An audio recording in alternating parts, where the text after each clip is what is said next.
कोकमाना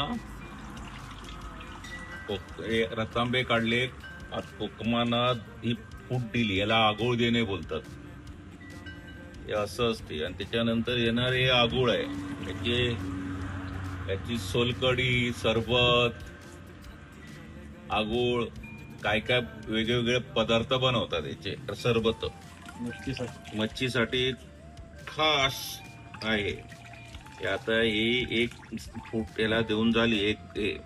आता हे थोडी आणीक आहेत, ती काढून याला एक फूट दिलेली आहे. याला फूट देणे बोलतात. याला काय आगोळ लावणं असं काही लोक बोलतात. हे आपण फूट देतोय बघा. हे असं लाल असते कोकमाच्या बियापासून बनवलेला रस. कोकम काढलं तांब्याच्या नंतर बस